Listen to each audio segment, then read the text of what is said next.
18e numéro d'Afrique Sport. Bonsoir à vous, fidèles téléspectateurs de Télésud. En Afrique, au-delà des frontières africaines, CAN féminine Total Énergie Maroc 2022, l'Afrique du Sud au sommet du football féminin africain pour la première fois de son histoire. Coupe du monde militaire féminine de football, les Lions indomptables militaires du Cameroun font sensation aux États-Unis et perdent en finale contre la France. Mondiaux d'athlétisme 2022, la compétition s'est achevée le 24 juillet dernier aux États-Unis avec beaucoup de médailles africaines. La cérémonie des CAF Awards 2022 s'est achevée. Sadio Mané et Oshoala conservent le trophée. On en parle et c'est tout de suite.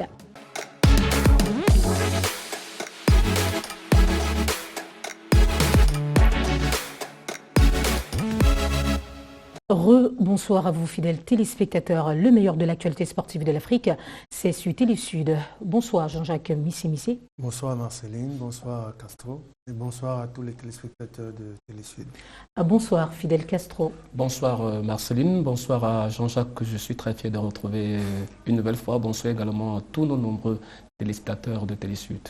Cérémonie des CAF Awards 2022, Sadio Mané et Oshoala conservent le trophée. Après l'absence des récompenses en 2020 et 2021, dû à la pandémie Covid-19, les CAF Awards 2022 se sont illustrés le 21 juillet dernier à Rabat au Maroc. À cette veille de la finale de la Coupe d'Afrique des Nations féminines, qui se déroulait dans le même pays, les spécialistes du sport africain ont tenu à récompenser les meilleurs sportifs du continent pendant la saison 2021-2022.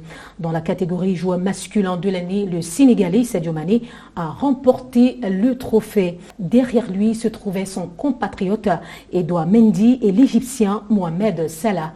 Côté femme, c'est la Nigériane Oshoala qui a une fois de plus remporté le titre de la joueuse africaine de l'année. La Nigériane a ainsi aligné consécutivement les 5 titres des 5 dernières éditions de cette récompense annuelle. Dans les autres récompenses de cette prestigieuse soirée, on note comme meilleur club féminin Mamelodi Sundowns Football Club de l'Afrique du Sud, comme meilleur club africain Wydad Athletic Club du Maroc, comme meilleure joueuse interclub et Veline Badou du Ghana, meilleur joueur interclub Mohamed El Chenaoui de l'Égypte, meilleure jeune joueuse Veline Badou toujours du Ghana, meilleur jeune joueur Pape Matar Sarr du Sénégal, meilleure équipe nationale le Sénégal de Sadio Mané. Meilleur but de l'année, Pape Ousmane Sako du Sénégal. Meilleur entraîneur d'une équipe féminine, Désiré Ellis de l'Afrique du Sud. Meilleur entraîneur africain, Aliou Cissé du Sénégal. Seul le Sénégal et ses joueurs remportent 5 titres à eux seuls. Une suprématie actuelle dans le football africain, à ne plus douter, Jean-Jacques. Et ça, c'était prévisible que le Sénégal remporte la majorité des trophées, puisqu'ils sont champions d'Afrique, ils sont qualifiés pour une Coupe du Monde. S'il faut voir des performances individuelles, Sadio Mané, il arrive en finale de Champions League, et puis il est champion d'Afrique, et il fait la différence avec l'équipe du Sénégal. Donc c'est normal, une équipe championne d'Afrique qui a un entraîneur aussi meilleur entraîneur d'Afrique, il est champion d'Afrique, il a qualifié le Sénégal pour la Coupe du Monde. Donc je pense que le Sénégal mérite tout ce qui leur arrive actuellement. Et parlant de Oshoala, malgré son forfait en début de Coupe d'Afrique, elle a tout de même remporté le titre de meilleure joueuse africaine, Fidel Castro. Oui, pour la 5e fois, Oshoala est sacré Ballon d'Or, ou encore si vous voulez, meilleur joueur féminin de l'année. S'il faut féliciter, mais vous permettez que je puisse le dire, c'est quand même une distinction. D'ailleurs, elle-même l'a si bien relevée. Elle était la première à être surprise. Parce que ça fait partie des incompréhensions dans les cérémonies de distinction et principalement en Afrique. Parce que voyez-vous, il y a quand même quelque chose qui s'est passé de manière incongrue.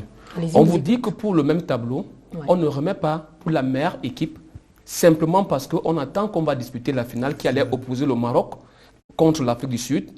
Ça voudrait dire que la CAN était donc comme une priorité et allait être la compétition qui allait déterminer quel allait être le meilleur sur le circuit féminin. Pourtant Oshoala n'y a pas participé. Pourtant, Oshoala, qui maintenant est plutôt dans la catégorie des meilleures joueuses féminines, est plutôt récompensée avant la finale.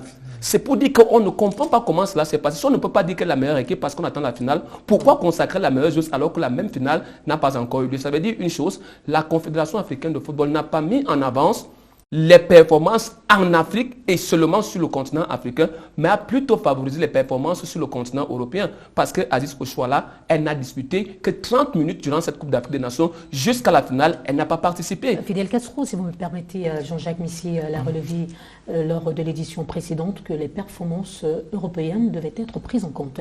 Oui, les performances européennes, c'est pour ça que moi, je dis que c'est juste incongru. Ouais. S'il fallait s'arrêter uniquement aux performances européennes, alors ne consacrait pas la meilleure équipe africaine. Dit simplement la meilleure équipe qui a le plus grand nombre de représentants sur le plan international. Mais il est quand même vrai, c'est qu'en Afrique, il y a eu les éliminatoires de la Coupe du Monde, il y a eu les éliminatoires des Jeux Olympiques, il y a eu cette Coupe d'Afrique des Nations. Je crois que ça allait être... Sinon, vous mettez donc la Ghanéenne, pourquoi dans ce classement? Oui.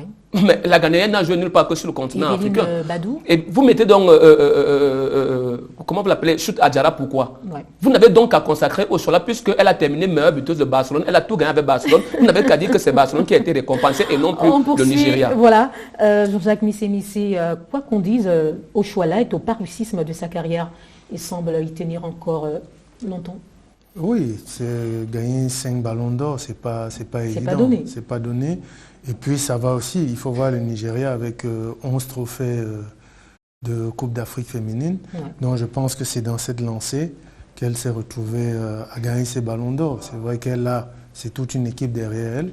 En gros, ces résultats reflètent-ils la réalité? S'il faut regarder au niveau africain, je pense qu'elle ne méritait pas de gagner.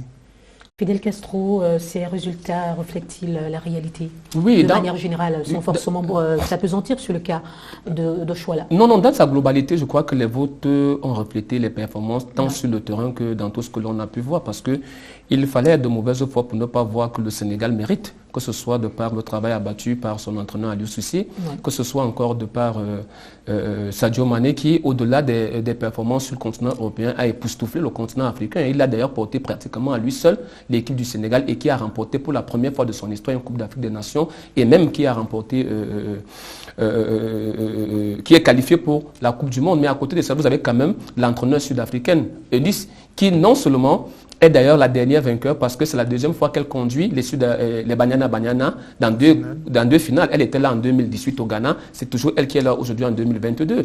Maintenant, tout ce qu'on doit simplement regretter ici, c'est peut-être qu'au niveau de l'organisation, il faudrait que la CAF soit un peu plus regardante dans l'organisation parce que c'est bien, on aime bien les discours, mais l'improvisation dans les grandes cérémonies, ça ne compte pas parce qu'au plan marketing, ça pose un certain nombre de problèmes, tout ce que l'on a vu là. Et puis, je ne peux pas quitter sur le plateau et demander au continent africain comment on fait pour que le président de la Confédération africaine de football remette 2 titres consécutifs alors que dans la salle, on a des très grands joueurs tels que les Rabat Majeur, les Samuel Eto'o qui sont quand même 4 fois ballon d'or. On a quand même des Aladi Diouf qui sont 2 fois ballon d'or. C'est comme si en Afrique, toutes ces grosses stars sont venues accompagner. Je dis, à un certain moment, il faut appeler le marketing.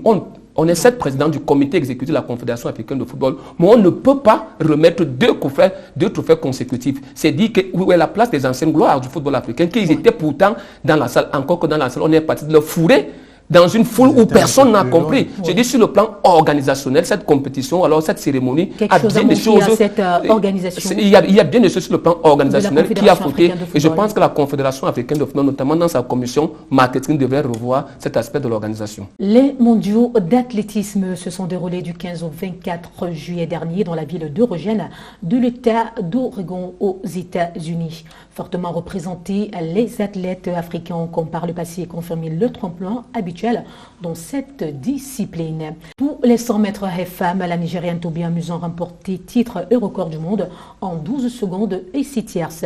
En saut en longue femme, l'agent est revenu à une autre Nigériane avec un bond de 7,2 mètres. 800 mètres femmes, la Kenyane Marie Mora a obtenu le bronze aux 800 mètres en 1 minute 56 secondes, 71 tiers, pendant que son compatriote Jacob Krop prenait l'argent aux 5000 mètres hommes devant l'Ougandais Oscar Chelimo qui s'en est sortie avec du bronze dans la même discipline.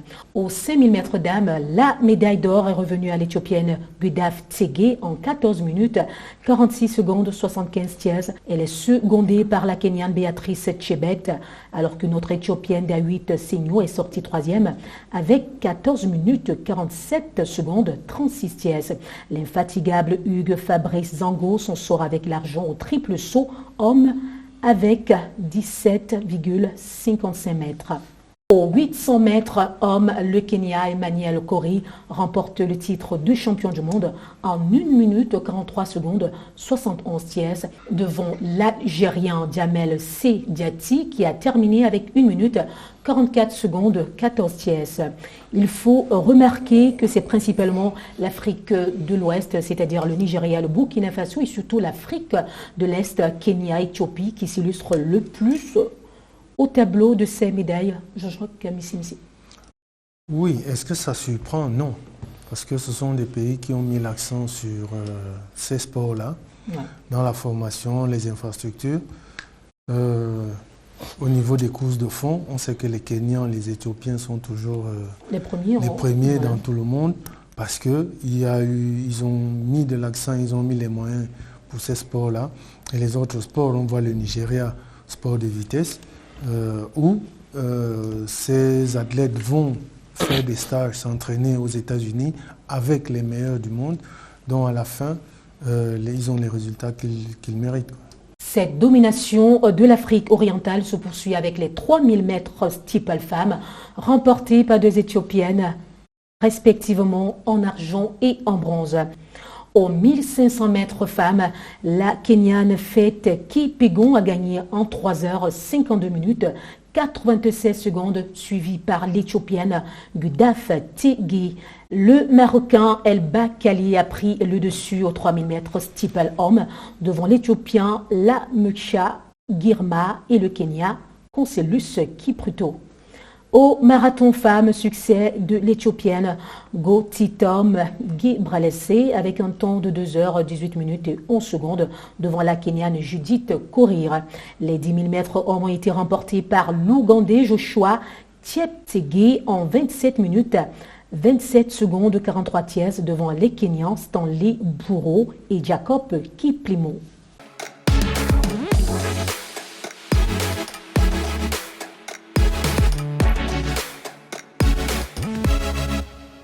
Au marathon, monsieur, ce sont les Éthiopiens Tamira Tola et Moussinet Guéremé qui prennent respectivement les premières et deuxièmes places.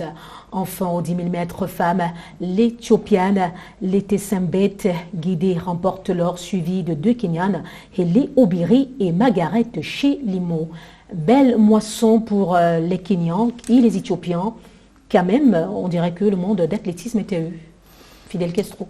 Ces 2 nations s'inscrivent dans la continuité, parce que je crois que le Kenya et l'Éthiopie, depuis des décennies aujourd'hui, s'affirment comme étant les meilleures nations dans les courses de fond. Quand on dit les courses de fond, c'est le 800, c'est le 10 000 mètres, c'est le 20 000 mètres, c'est le 15 000 mètres, c'est également le marathon. Vous allez voir que sur ces courses de fond, les Kenyans ont fait un véritable, les Kenyans et les Éthiopiens, et à un certain moment, les Érythréens ont fait un travail conséquent sur la question. Vous n'avez qu'à voir que ce soit dans les mondiaux ou encore dans les Jeux olympiques, ils sont toujours, quand on dit les courses de fond, vous allez toujours compter parmi les 2 ou 3 meilleures nations au monde. C'est les seules qui sont capables d'aller titiller les géants que sont les Américains ou encore les Jamaïcains. On dira donc bravo à tous ces vaillants Africains qui ont porté haut l'étendard du berceau de l'humanité.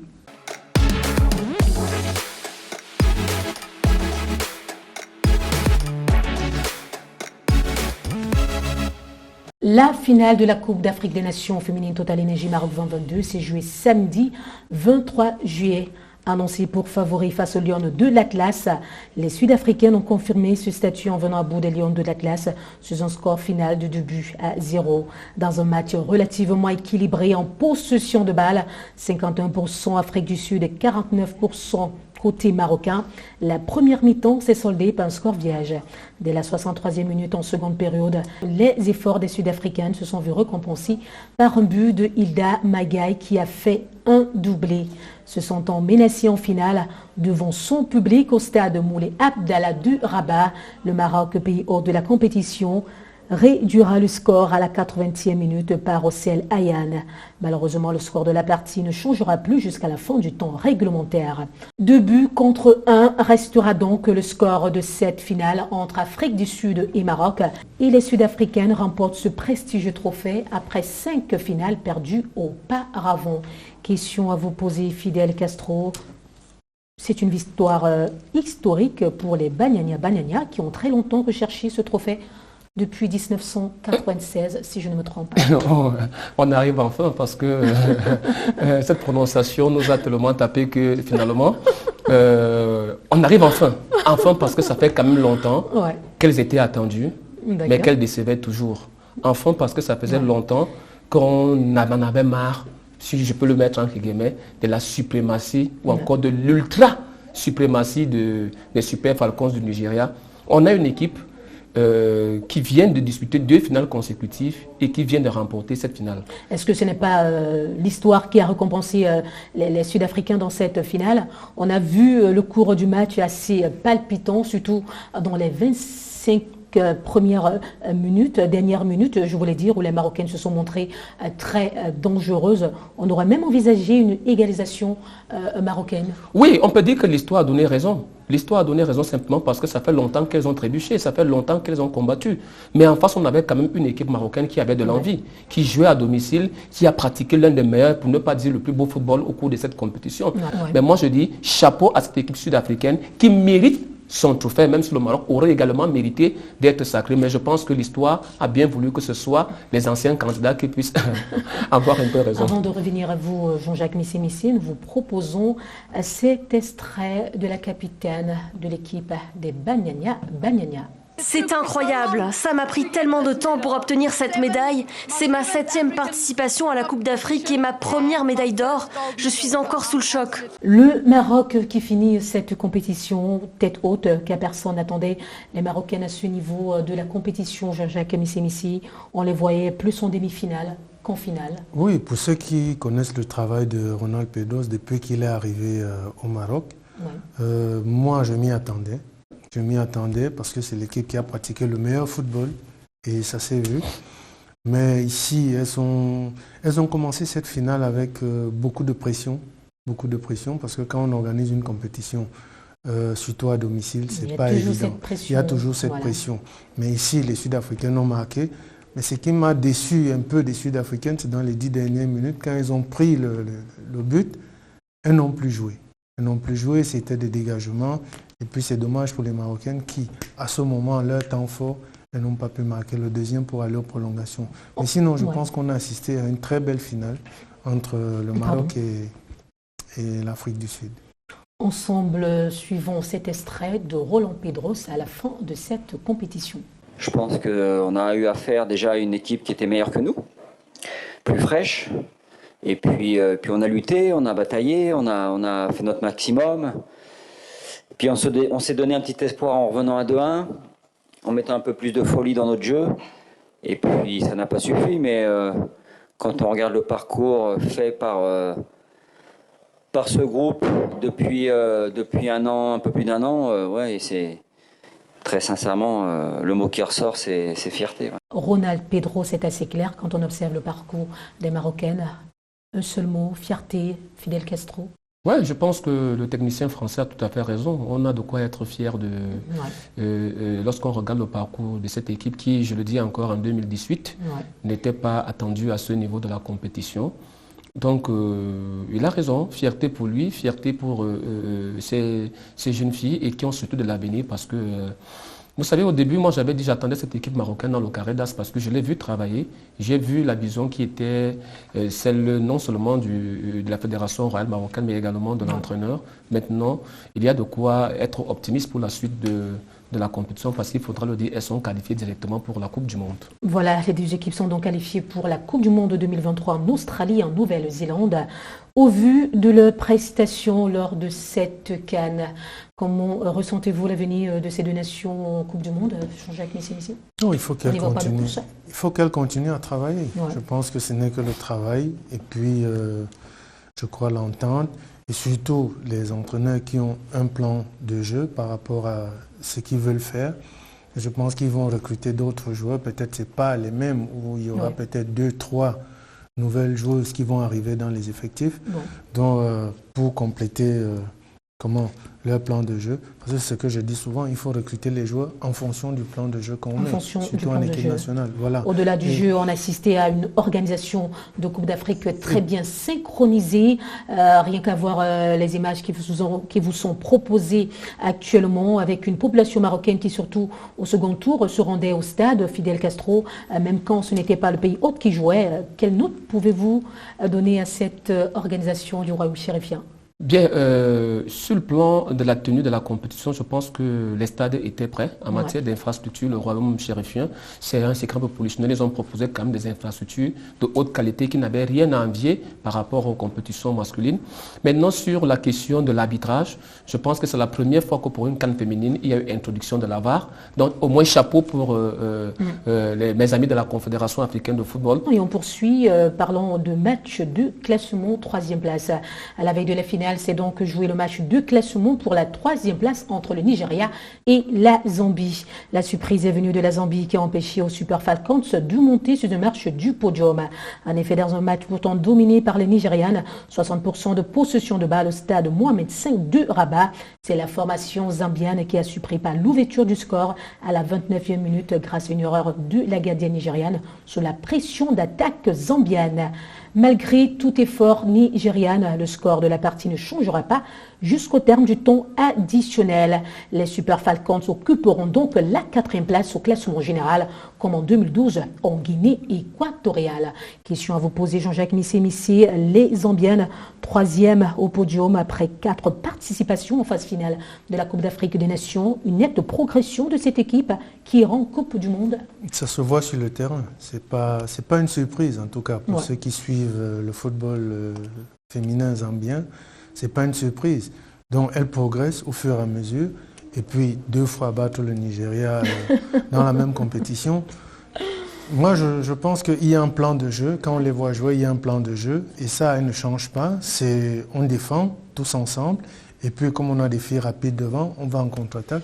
Moi, je pense que la Zambie, il faut compter dorénavant avec la Zambie parmi les grandes nations africaines du football féminin.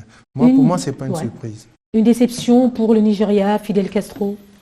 Oui, déception quand on a eu l'habitude de voir le Nigeria en finale.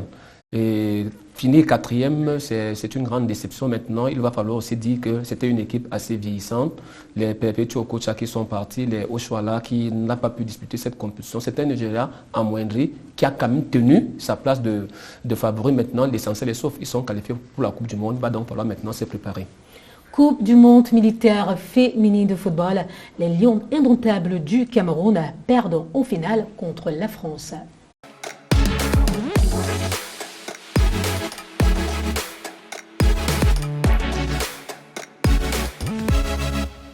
La 13e édition de la Coupe du monde militaire de football féminin s'est jouée du 11 au 22 juillet 2022 aux États-Unis. 10 pays y prennent part, dont 2 pays africains, à savoir le Cameroun et le Mali. Les Maliennes n'ayant véritablement pas été à la hauteur de la compétition, les Lions indomptables militaires du Cameroun ont cependant porté haut le blason de la représentation africaine.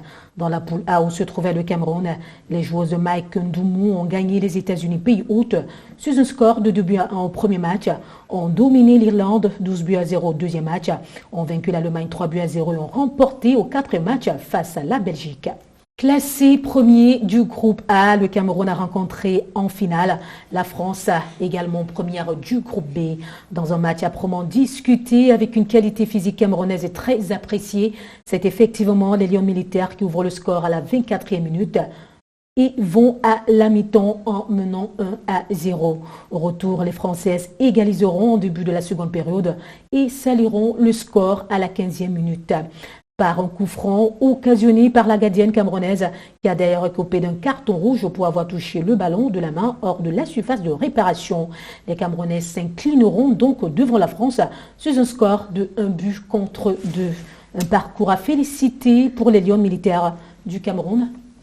Non, c'est un très beau parcours. Ça arrive en finale et être battu contre la France. Je pense que voilà, c'est un travail qui a été fait. Cette Coupe du Monde a été bien préparée. Et puis le résultat est là, même si elles n'ont pas pu ramener le trophée. Mais je pense que félicitations à cette équipe camerounaise. Fidel Castro, c'est la première fois de l'histoire qu'une équipe, j'allais dire qu'une nation africaine atteigne la finale de cette compétition. Tout comme c'était la première fois qu'une nation africaine atteint les quarts de finale d'une Coupe du Monde en 90, c'était toujours le Cameroun. Donc on va dire que le Cameroun est aujourd'hui champion. Et encore le Cameroun. Encore et toujours le Cameroun. Mais moi je pense qu'au-delà de tout ce qu'il faut féliciter ici, c'est l'organisation du football local au Cameroun, parce que cette équipe est une équipe qui évolue au championnat de première division au Cameroun, des forces qu'on appelle Amazon FAP. Donc l'entraîneur Mike Ndoumou est encore l'entraîneur de cette formation.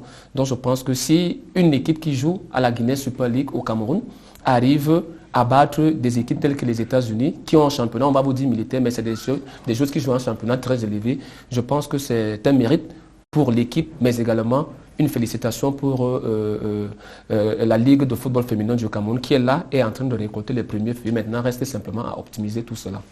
Fidel Castro, ne sortons pas là chez les femmes en tenue. Le football évolue en Afrique et plus précisément dans le pays de son excellence Paul Biya. Ouais, c'est la projet, je crois que c'est à féliciter. C'est la fin de ce 18e numéro d'Afrique Sport. Merci Fidel Castro, Jean-Jacques Missé. Merci également à tous les milliers de téléspectateurs qui nous suivent de par l'Afrique, de par le monde.